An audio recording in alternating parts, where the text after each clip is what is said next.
السلام علیکم ورحمۃ اللہ وبرکاتہ۔ محترم خواتین و حضرات، حکیم محمد ضیاء مطب ابن طبیب آپ کی صحت کے حبیب کی جانب سے آپ کی خدمت میں ایک بار پھر حاضر ہوں ایک نئے ٹاپک کے ساتھ۔ محترم سامعین و ناظرین، جیسا کہ آپ جانتے ہیں کہ میں کچھ سیریز اس طرح کی بنا رہا ہوں، علاج بالغذا کیا ہے۔ اس سیریز میں مختلف ٹاپک آ رہے ہیں۔ گزشتہ ٹاپک میں نے پانی پر مختصر عرض کیا، پانی کی نوعیت، اہمیت بتائی، اور آج کی اس ویڈیو میں آپ احباب سے ایلوپیتھک کی جو تھیوری ہے اس کا ذکر کروں گا، جسے جرم تھیوری آف ڈیزیز کہا جاتا ہے۔ جرمز تھیوری آف ڈیزیز کہا جاتا ہے، یعنی جراثیم بیماریوں کی وجہ ہیں۔ سامعین محترم، اس سے قبل کہ میں جراثیم کی تھیوری پر کوئی بات کروں، آپ کو یہ بتا دینا ضروری سمجھتا ہوں کہ مائکروسکوپ سے پہلے دنیا میں کوئی بھی جراثیمی تھیوری نہ تھی۔ جب سے مائکروسکوپ آیا، دنیا نے باریک سے باریک چیز کو دیکھنا شروع کیا۔ اسی دور میں انہیں جراثیم نظر آ گئے اور یہ تھیوری ایجاد ہوئی۔ اس کی میں مختصر تاریخ بتاؤں گا، لیکن اس سے قبل ایک بات کر دوں کہ اسکلیپیوس یا اس سے قبل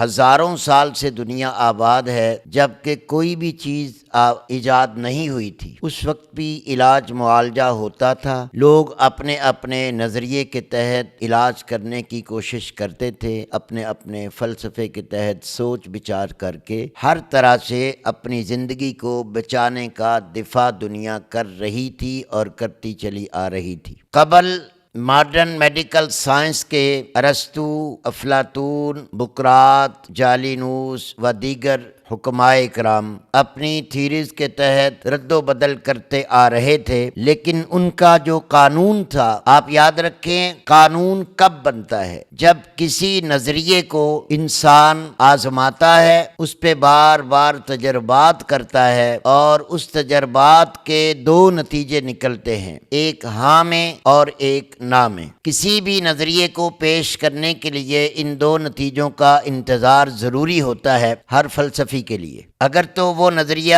بہترین اور کامیاب ہو گیا تو وہ قانون بن جاتا ہے، اور اگر وہ نظریہ ناکام ہوا تو اسے بھلا دیا جاتا ہے، وہ تجربوں کی نظر ہو جاتا ہے۔ اسی طرح طب یونانی نے قبل از ماڈرن میڈیکل سائنس کی ایجاد کے جو نظریات پیش کیے تھے، وہ ایک قانون کی شکل اختیار کر چکے تھے، جس کو آج بھی طب یونانی گرمی، سردی، تری اور خشکی کے نام سے جانتی ہے۔ اس نظریے اور اس قانون کے تحت صدیوں سے علاج معالجہ ہوتا چلا آ رہا تھا، اور دن بدن ترقی ہوتی چلی جا رہی تھی، ارتقائی صورت بڑھ رہی تھی۔ جیسا کہ میں بارہا دفعہ پچھلی ویڈیوز میں بھی ذکر کر چکا ہوں، جب ماڈرن میڈیکل سائنس میں مائکروسکوپ کا ایجاد ہوا، اس وقت مختلف سائنسدانوں نے، میں یہاں ایک دو کا نام لوں گا، مختلف سائنسدانوں نے تجربات کیے، اور یہ 19ویں صدی کا واقعہ ہے۔ سب سے پہلا جو میرے علم میں آیا، لوئی پاسچر ڈاکٹر تھا، جس کے نظریے کو پاسچرائزیشن کہا گیا۔ اس نے 1860 سے 1864 تک اس نظریے کو پیش کیا کہ تمام بیماریاں جرم سے پیدا ہوتی ہیں، یعنی جراثیموں سے پیدا ہوتی ہیں، اور یہ جراثیم اس نے جانوروں میں اور نباتات یعنی جڑی بوٹیوں میں بھی پائے، اور دیگر ہر جگہ پر یہ جراثیم پائے جاتے ہیں۔ اس نظریے کے تحت اس نے یہ قانون پیش کیا کہ جراثیم اگر مر جائیں تو انسان زندہ رہ سکتا ہے۔ اس کے بعد ڈاکٹر رابرٹ کاخ یا رابرٹ کوچ جسے کہتے ہیں، اس نے 1876 میں اور 1884 تک اسی نظریے جراثیم کے تحت کام کیا، اور اس نے مزید اس کام کو آگے بڑھایا۔ مائکروسکوپ کی نظر میں مختلف قسم کے جراثیم نظر آتے گئے، مختلف حیت کے، مختلف نوعیت کے، مختلف شکلوں کے۔ اس کے ماتحت انہوں نے ادویات کو اس ڈگر میں ڈھالنا شروع کر دیا کہ بس جراثیم کش دوا کوئی میسر آ جائے تو بہت بڑی کامیابی ہوگی، حتیٰ کہ یہ جراثیم کش ادویات کی تلاش میں ماڈرن میڈیکل سائنس بہت تگ و دو کرتی رہی۔ سب سے پہلی دنیا کی دوا معلوم پڑی وہ ایک سائنسدان تھا، 1921 میں اس نے پینسلین کو پایا، اور اس وقت 1921 میں پینسلین دنیا میں اتنی کم تھی کہ وہ چند مریضوں کے کام آ سکتی تھی۔ جراثیموں پر اسے آزمایا گیا، بہترین نتائج نکلے، اور پھر 1928 میں باقاعدہ پینسلین کو بنا لیا گیا، اور اس کی تفصیل میں نہیں دوں گا۔ آپ سب لوگ جانتے ہیں کہ جو پانی پر کائی اور چھاچھ اور اس کا جلبہ جسے کہتے ہیں، چھیبل بھی جسے کہتے ہیں، اس سے پینسلین تیار کیا گیا۔ مزید جوہروں میں پانی کھڑا کیا گیا، سمندروں سے یہ چیز اتاری گئی، دریائے ندی نالوں سے اتاری گئی، اور پھر یہ پینسلین بننا شروع ہو گئی۔ دنیا کی پہلی پینسلین اینٹی بائیوٹک دوا تھی جو اب بہت شاذ و نادر کام کر رہی ہے۔ ابتدائی دور میں پینسلین نے بہت اچھا کام کیا، بڑی بڑی بیماریوں سے اس کو افاقہ ہوا اور دنیا میں بڑا نام پایا پینسلین نے۔ اس کے بعد آپ اور میں جانتے ہیں آئے دن کوئی نئی اینٹی بائیوٹک تیار ہو رہی ہے، اور کوئی پرانی اینٹی بائیوٹک جو ہے وہ فیل ہوتی جا رہی ہے۔ اس کے فیل ہونے کی وجہ یہ ہے، سائنس یہ کہتی ہے کہ جب ایک اینٹی بائیوٹک ایک قسم کے بیکٹیریا پر اثر کر کے اسے مار دیتی ہے، تو جو بیکٹیریا بچ جاتے ہیں وہ اپنی امیونٹی، قوت مدافعہ کو بڑھا کر اپنی قوت کو بڑھا لیتے ہیں، اور بعد میں وہی اینٹی بائیوٹک ان پر بے اثر ہو جاتی ہے۔ کچھ عرصہ پہلے میں نے جیو نیوز کی خبر پر تبصرہ کیا تھا کہ تمام قسم کی اینٹی بائیوٹکس ختم ہو چکی ہیں، اپنا اثر چھوڑتی چلی جا رہی ہیں۔ معلوم یہ ہوا جراثیم اپنی امیونٹی بھی بڑھا سکتا ہے، جراثیم اپنی شکل، قوت اور طاقت بھی بڑھا سکتا ہے، جراثیم اپنے مارنے والے ماحول سے اپنی زندگی کو بھی پیدا کر سکتا ہے۔ سامعین محترم، گزارش یہ ہے کہ کیا یہ جراثیم صرف یہ 19ویں صدی میں دیکھے گئے؟ نہیں سامعین، ایسا نہیں ہے۔ جب سے کائنات بنی ہے، جب سے یہ کرۂ ارض بنا ہے، اس سیارے میں جراثیم ہر حال میں ہر جگہ موجود ہوتے ہیں، لیکن فرق یہ ہے ہر جراثیم کے لیے ایک خاص ماحول بنتا ہے، اس ماحول کے بعد پھر وہاں جراثیم پیدا ہوتا ہے۔ حتیٰ کہ سائنسدان یہ کہتے ہیں کہ ہماری زمین کی اگر 3 گرام مٹی لی جائے تو اس میں کروڑوں جراثیم موجود ہوتے ہیں۔ 1 انچ ہمارے ہاتھ کا حصہ اگر دیکھا جائے تو اس میں 2 کروڑ جراثیم موجود ہوتے ہیں، 2 کروڑ بیکٹیریا موجود ہوتے ہیں۔ یعنی معلوم یہ ہوا کہ انسان سے کے سر سے پاؤں تک ہر وقت ہمتن کوئی نہ کوئی بیکٹیریا جراثیم موجود رہتا ہے۔ کچھ نہیں بلکہ اکثریت ان میں انسانی صحت کے لیے مفید قرار دیے گئے، اور کچھ انسانی صحت کے لیے مضر قرار دیے گئے۔ اب یہ مضر جو جراثیم ہیں یہ بھی اللہ کی مخلوق ہے، لیکن ہر جاندار کے لیے اللہ رب العالمین نے خوراک بھی رکھی ہے، ماحول بھی رکھا ہے، اور اس کی ارتقاء کی صورتیں بھی اللہ نے رکھی ہیں، جائے کہ ماڈرن میڈیکل سائنس یہ جانتی ہے کہ ان کا ری پروڈکٹیو سسٹم نہیں ہوتا، ان کا سسٹم اس طرح بڑھتا ہے کہ ایک جراثیم مضبوط ہو کر اپنے کے اندر سے دوسرا جراثیم، تیسرا، پھر 2 4 کو، 4 8 کو، 8 16 کو، اس طرح پیدا کرتے کرتے بڑھتے رہتے ہیں۔ اور یہ جراثیم اس قدر تیزی سے بڑھ سکتے ہیں کہ اگر ان کو ایک ماحول دے دیا جائے تو 24 یا 48 گھنٹوں میں یہ پوری دنیا کو اپنے گھیرے میں لے سکتے ہیں، یہ ماڈرن میڈیکل سائنس کا کہنا ہے۔ سامعین محترم، چونکہ میں طب یونانی کا علمبردار ہوں اور طب یونانی کا خادم ہوں، چونکہ قبل از جراثیم تھیوری ساری دنیا ہی طب یونانی کو اپنائے ہوئے تھی۔ جیسے جیسے سہولیات، ایجادات، خوردبین، مائکروسکوپ آئے، دنیا نے جراثیم کا تعارف کیا۔ جب سے جراثیم آیا آج تک جراثیم مارنے کے لیے اربوں، کھربوں، کروڑوں، بلین آف ملین دنیا کے رقم لگ چکی، لیکن جراثیم ابھی بھی زندہ ہیں، مر نہیں رہے۔ یہ وجہ مر نہیں رہے، ابھی بھی زندہ ہیں۔ کیا وجہ؟ کہ جس طرح ہم مخلوق ہیں، ہر روز انسانوں کی بڑھوتری ہو رہی ہے، ہر سال انسان بڑھتے چلے جا رہے ہیں، اسی طرح جراثیم بھی ایک مخلوق ہیں، یہ بڑھیں گے۔ یہ تو میں نے مختصر آپ کو تعارف کروایا۔ اب اس دن سے لے کر ماڈرن میڈیکل سائنس نے، فرنگی طب نے یہ ٹھان لیا کہ بس جراثیم اگر مر گئے ہے تو انسان زندگی پائے گا، جبکہ ایسا نہیں ہے، یہ آپ بھی جانتے ہیں اور میں بھی جانتا ہوں۔ تقریباً 160 سال پرانی تھیوری ہے۔ 160 سالوں میں کوئی سائنسدان ایسا نہیں گزرا جس نے کوئی ایسی اینٹی بائیوٹک تیار کی ہو جو کھانے کے بعد دوبارہ جسم میں کبھی جراثیم نہ بنے۔ کیا وجہ؟ سامعین محترم، ہر جاندار کا اللہ نے ایک ماحول ہوتا ہے، اس کی غذا کے لیے ایک مادہ ہوتا ہے، مادہ، ماحول اور حرارت کا درجہ۔ جب تک یہ تینوں چیزیں کسی بھی جاندار کو میسر نہ ہو وہ ختم ہو جاتی ہیں۔ انسان شدید سردی میں انٹارکٹیکا جیسے موسم میں چھوڑ دیا جائے تو چند گھنٹوں میں مر جائے گا۔ انسان کو پانی میں ڈبو دیا جائے چند منٹوں میں مر جائے گا۔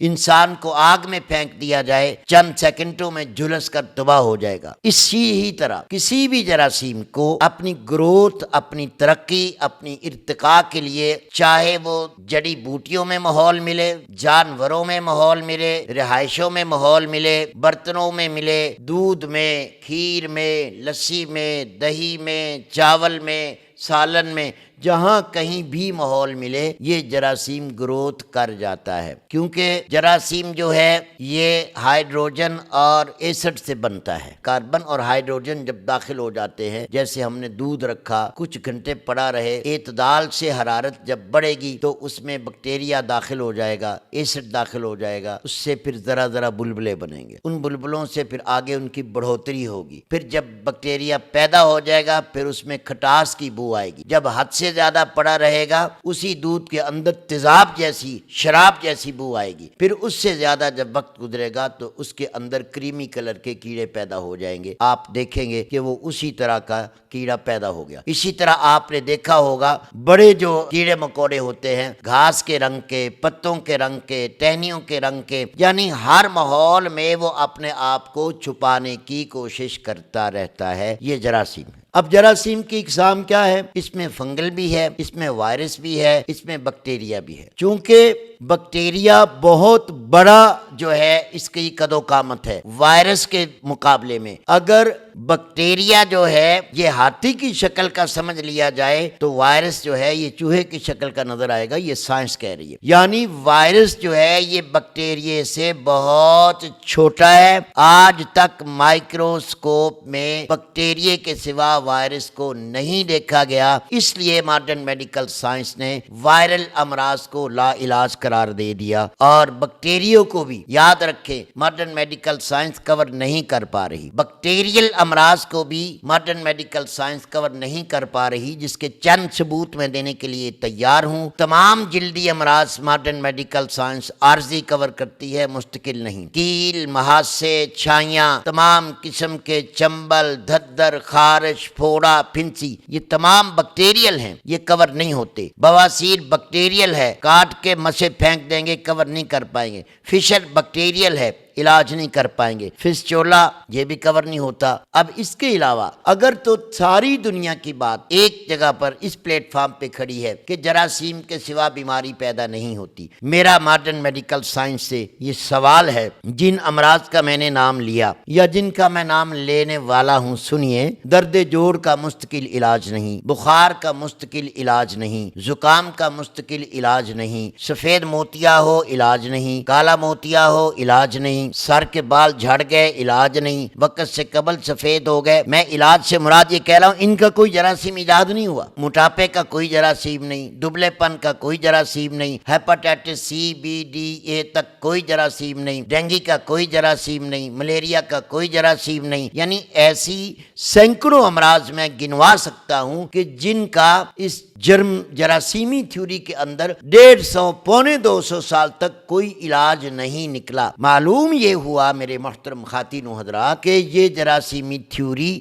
حق ہے، برحق ہے، مانتا ہوں۔ ہم طب یونانی والے کبھی جراثیم کا انکار نہیں کرتے، لیکن ہمارا جو نظریہ ہے وہ بھی انشاءاللہ میں آپ کے سامنے رکھتا ہوں۔ آپ ہزاروں مرضیں نظر میں لے آئیں، کئیوں کو لا علاج قرار دیا جا رہا ہے۔ ایڈز کا علاج کہاں ہے؟ ایڈز کا علاج ہے، نہیں آیا۔ HVI کا کوئی بھی علاج نہیں آیا ان پر، HIV کا کوئی بھی علاج نہیں آیا۔ وجہ جراثیم ہوتے تو نظر آ جاتے، کیونکہ وائرل کا فنگل کا انہیں آج تک علاج کرنا نہیں آیا۔ تو سامعین محترم مزید آپ سنیے۔ سامعین محترم اگر ہم ان کی مار کر ہر چیز کو جراثیم کا وجہ سمجھ لیں، چوٹ لگنے میں کون سے جراثیم آتے ہیں، ڈوب جانے میں کون سے جراثیم آتے ہیں، جل جانے میں کون سے جراثیم آتے ہیں، گیس اور تبخیر اٹھنے میں کون سے جراثیم آتے ہیں، قبض میں کون سے جراثیم آتے ہیں، جب خون آتا ہے جسم سے تو وہاں کون سے جراثیم ہوتے ہیں، اس طرح دیگر آپ اور میں مل کر سوچیں تو سینکڑوں امراض ایسی ہیں جو 160-150 سال تک جراثیمی تھیوری آج تک اس کی تحقیق نہیں کر پائی۔ ایڈز کے خاص طور پہ ان کے پاس علاج نہیں ہے۔ بہت سارے امراض میں گنا سکتا ہوں،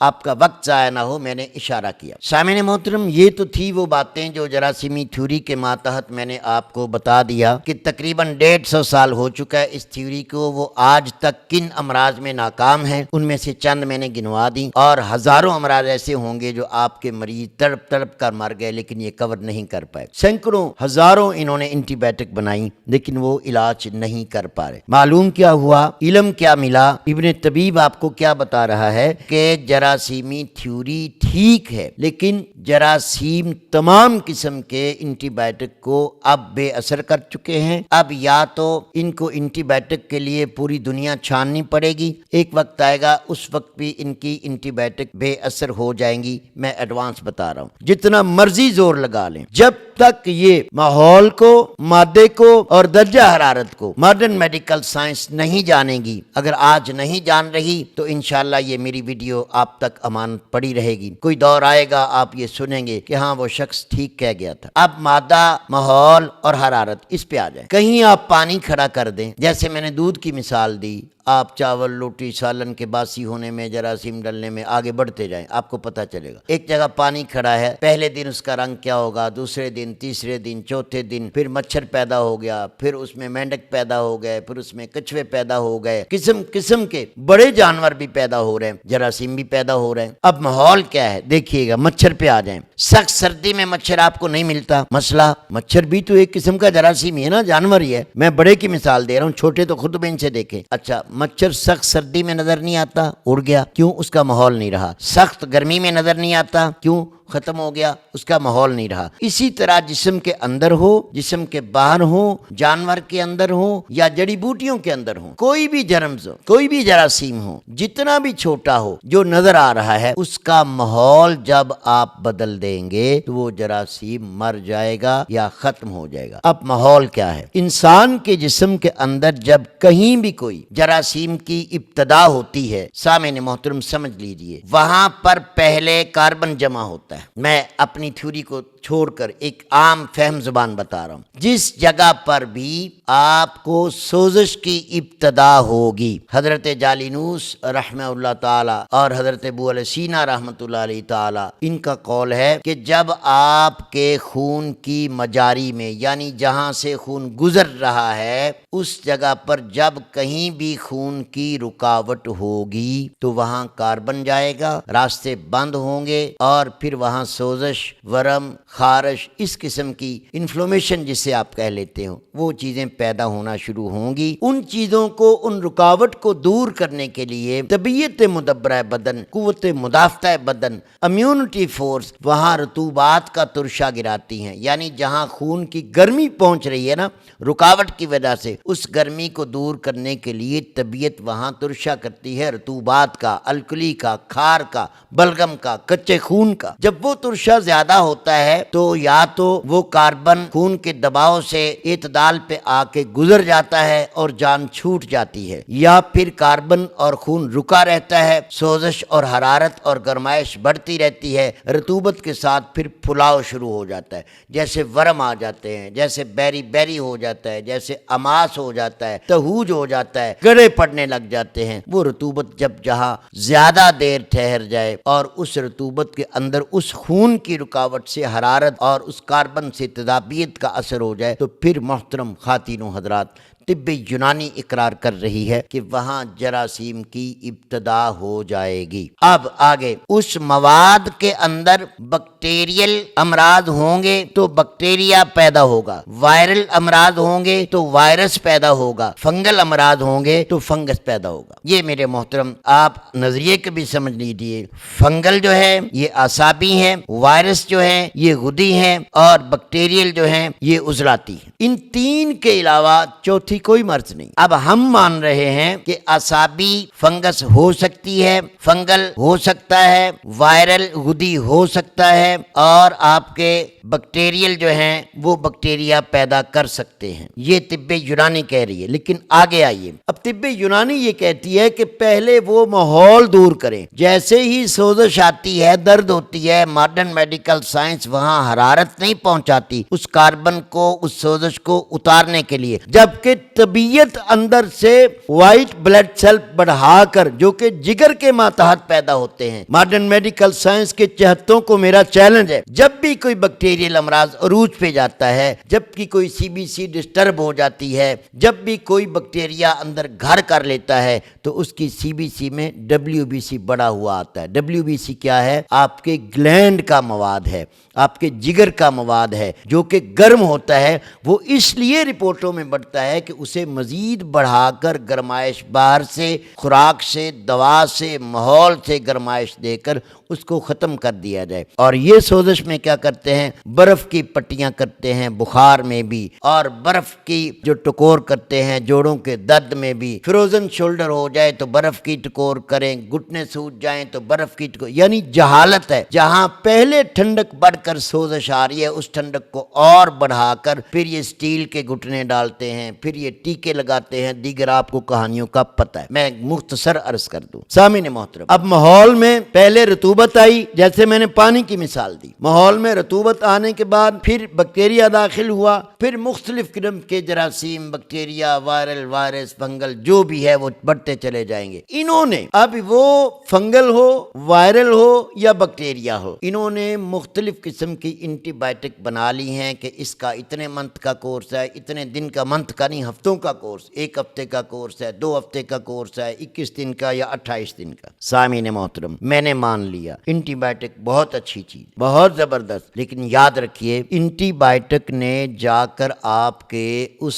بیکٹیریے کو تو مار دیا 14 دن میں، 21 دن میں، 7 دن میں، لیکن وہ جو ماحول تھا جس وجہ سے وہاں بیکٹیریا پیدا ہوا، وائرل پیدا ہوا، وائرس پیدا ہوا، فنگل پیدا ہو گئی، اس ماحول کو کیا اینٹی بائیوٹک ٹھیک کر رہی ہے؟ یہ میرا آپ سے سوال ہے، نہیں کرے گی۔ کیا ہوگا نتیجہ؟ چند ماہ بعد، چند ہفتوں بعد یا چند ماہ بعد دوبارہ وہی امراض شروع ہو جائیں گے، اور یہ آپ کے سامنے دنگل کھلا ہوا ہے۔ لوگ پرچیاں اٹھا کے پھر رہے ہیں، ڈاکٹر بدل رہے ہیں، اسپیشلائزیشن بدلی جا رہی ہے، شہر بدلے جا رہے ہیں، فلاں جگہ پہ لے جاؤ، فلاں، کیا وجہ؟ کہ اینٹی بائیوٹک ایک کورس کیا، دوسری بار مرض آئی تو وہ ڈاکٹر وہی لکھے گا، یا بندہ خود سیلف میڈیکیشن کر کے وہی لے گا، بیکٹیریا اور بدل چکا ہوگا، مضبوط ہو چکا ہوگا۔ تو سامعین محترم، طب یونانی یہ کہتی ہے کہ پہلے آپ اس ماحول کو ٹھیک کریں جس ماحول میں بیکٹیریا، وائرس، فنگل پیدا ہوتا ہے۔ پہلے آپ وہ گندے جوہر، وہ گندے چھپڑ، وہ باسی دودھ، وہ باسی کھانا، وہ باسی برتن پہلے دور پھینکیں، ان کو چمکائیں، صاف رکھیں۔ کیسے ہوں گے؟ اب آئیے، طب یونانی اور ایلوپیتھک یہاں دونوں ایک ہے۔ ایلوپیتھک بھی یہ کہتی ہے کہ قوت مدافعت جب تک مضبوط ہو کوئی فنگل، وائرس، بیکٹیریا اثر انداز نہیں ہو سکتا۔ اگر آپ نے دیکھنا ہے تو دیہاتوں میں چلے جائیں، بڑے بڑے نوجوان، بچے، بوڑھے، مرد، عورت دن رات دھوپ، سردی، گرمی میں کام کر رہے ہیں، ان کی حرارت بڑھ رہی ہے، ان کو کوئی بیماری نہیں۔ سامعین محترم، آپ ان کا کبھی جا کے معائنہ کریں، بہت کم لوگ بیمار ہوں گے۔ اور پھر ہمارے ہاں یہاں ڈینگی سے بچنے کے لیے کیا تحریک چلتی ہے پاکستان میں؟ ٹائروں میں پانی نہ ہو، چھتوں میں پانی نہ ہو، پانی کہیں جوڑوں میں کھڑا نہ ہو، یعنی وہ پانی اس ڈینگی مچھر کے ماحول کو پیدا کر رہا ہے۔ پاکستان میں ہاسپٹل میں، کلینکوں کے سامنے، جگہ جگہ چوراہوں پر، اشاروں پر ہماری حکومت جیسے ہی مچھر کا ماحول آتا ہے تو ڈینگی کے بورڈ لگ جاتے ہیں، اور پھر ٹیمیں چلتی ہیں، کہیں پانی کھڑا نہ ہو، کہیں ٹائروں میں پانی نہ ہو، کہیں چھت میں پانی نہ ہو، کہیں نالیوں میں پانی نہ ہو، کیوں بھائی؟ کہ یہاں سے ڈینگی پیدا ہونا ہے۔ یعنی سال میں ایک دفعہ یہ سیزن آتا ہے نا، بارشوں کے بعد، خصوصی طور پر بارشوں کے بعد مینڈک پیدا ہو جاتے ہیں، مچھر پیدا ہو جاتے ہیں، تعفن پیدا ہو جاتے ہیں، بدبو اور حبس، اور اسی میں پھر آپ کا ہیضہ بھی آتا ہے، بخار بھی آتے ہیں، الٹیاں بھی آتی ہیں، ڈائریا بھی ہوتا ہے، وہی وائرس بھی ہے، فنگل بھی ہے، بیکٹیریا بھی ہے، مکس اپ کر کے آپ کو بیماریاں آتی ہیں۔ معلوم ہوا حکومت بھی یہ جانتی ہے، ریاست بھی یہ جانتی ہے کہ جب تک کوئی ماحول پیدا نہ ہو، کوئی مچھر، مکھی، وائرس، بیکٹیریا پیدا نہیں ہو سکتا۔ ہم طب یونانی کے نظریے سے آپ کو یہ گزارش کر رہے ہیں کہ جب تک آپ کو یہ جاہل ڈاکٹر اندھا دھند پانی پلائے جائیں گے نا، آپ کی باڈی میں پانی بڑھنے کے ساتھ ٹھنڈک بڑھے گی، ٹھنڈک کے ساتھ غذائیں غیر منہضم رہیں گی، غذائیں آنتوں میں رک گئیں تو آنتوں میں وائرس آئے، بیکٹیریا آئے گا، مکد میں رک گئیں تو مکد میں آئے گا، جگر میں چلا گیا تو جگر میں آئے گا، خون میں غیر منہضم کچی غذائیں رہ گئیں تو بیکٹیریا خون میں آ سکتا ہے۔ اس طرح آپ آگے مثال لگاتے جائیں۔ اندھا دھند جب جسم میں ٹھنڈک گرائی جائے گی، ادھر سے اے سی کی ٹھنڈک، ادھر سے گاڑی کی ٹھنڈک، ادھر سے دفتر کی ٹھنڈک، ادھر سے کوک، پیپسی، فانٹا، مرنڈا، برگر، شوارمے، ادھر سے 2 قدم چلنا نہیں، پھر کیا ہوگا؟ غذائیں کچی رہیں گی، جیسے برتن میں بس گئیں، اور اسی طرح جسم میں بس گئیں۔ جہاں بسیں گی، جہاں خراب ہوگی، جہاں تعفن پھیلے گا، جہاں عفونت پھیلے گی، اس جگہ پر بیکٹیریا، وائرس آئے گا۔ تو سامعین محترم، یہ چند مثالیں دے کر اب میں پھر آپ کو رپیٹ کرواتا ہوں۔ اب آپ نے فیصلہ کرنا ہے کہ کیا جراثیم بیماری کی وجہ ہیں، یا ہمارا ماحول، ہماری خوراک، ہمارا رہن سہن، ہماری سوچیں، یہ بھی شامل ہیں، نفسیات بھی شامل ہیں، حسد شامل ہے۔ حسد سے انسان کو غصہ آتا ہے تو پھر جگر خراب ہوتا ہے، اور انسان کو نشے سے اعصاب سن ہوتے ہیں تو پھر ہمیں وائرس آتا ہے، وائرل آتا ہے۔ ایسی کوڑ جیسی بیماریاں جو فنگل ہے، یہ کیا ہے؟ شرابیوں کو ہوتا ہے ٹھنڈا ہو کر۔ جگر خراب کن کا ہوتا ہے؟ یہ جو فیٹی لیور کہہ لیتے ہو، الکوہل فیٹی لیور، الکوہلی، کیا ہے؟ شراب کی وجہ سے جگر خراب ہو گیا۔ یعنی ہماری خوراکیں بھی، ہمارا ماحول بھی، ہمارا رہن سہن بھی یہ جراثیموں کو دعوت دیتا ہے۔ حسد، بغض، کینہ، جھوٹ، لڑائی جھگڑے اور حرام کی کھینچاؤ، یہ ساری چیزیں ہماری بیماریوں میں عمل دخل کرتی ہیں۔ طب یونانی قطعی جراثیم کی انکاری نہ تھی، نہ ہے، نہ رہے گی۔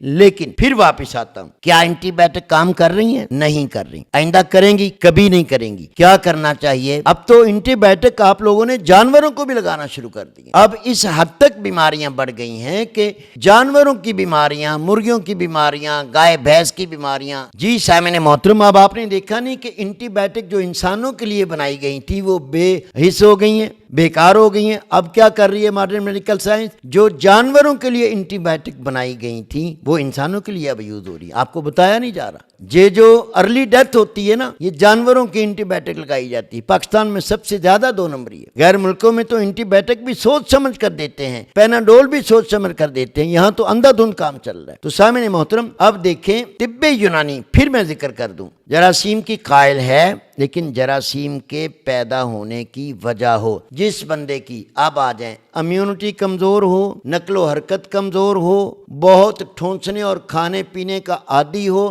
اور بالکل ایکسرسائز نہ کرتا ہو، جسم کی امیونٹی کو پورا نہ رکھتا ہو، اسے ہر بیکٹیریا لگ سکتا ہے، ہر وائرل لگ سکتا ہے، ہر وائرس لگ سکتا ہے، ہر قسم کی فنگل ہو سکتی ہے۔ آپ نے دیکھا نہیں، کرونا میں زیادہ تر ڈاکٹر فوت ہوئے، پہلے بھی ذکر کر چکا ہوں۔ کیوں؟ وہ بیچارے 24 گھنٹے ہسپتال میں، ڈیوٹی، اے سی، گھر، پریشانی۔ ان کو جیسے مریض آیا، ان کی قوت مدافعت تھکن کی وجہ سے، بھوک کی وجہ سے، نیند کی وجہ سے، محنت کر رہے ہیں۔ میں دشمن نہیں ہوں ڈاکٹروں کا، پیار کرتا ہوں ان سے، لیکن ان کی تھیوری پہ اعتراض کرنا میرا فرض ہے۔ اب وہ بیچارے تھکے، اکثر ڈاکٹر مرے ہیں ہاسپٹلوں میں، لیڈیز اور جینٹس۔ کیوں؟ انہیں کرونا تھا؟ نہیں تھا۔ ان کے پیپرے بند تھے؟ نہیں تھے۔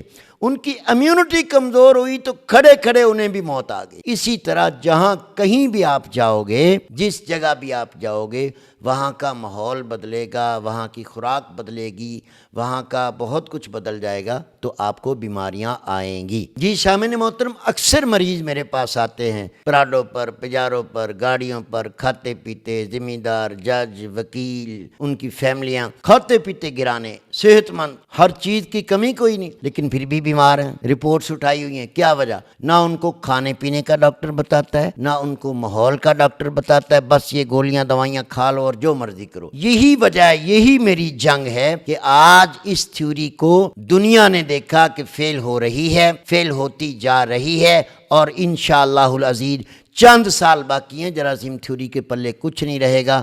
نتیجہ تن میں آپ کو آخری باتیں کر دوں، ہر ڈاکٹر ہربل پہ آ چکا ہے، ہر ڈاکٹر پنساری بن چکا ہے، ہر ڈاکٹر دلیا بیچ رہا ہے، آٹا بیچ رہا ہے، کاوے بیچ رہا ہے، کافیاں بیچ رہا ہے۔ کیا کر رہے ہیں؟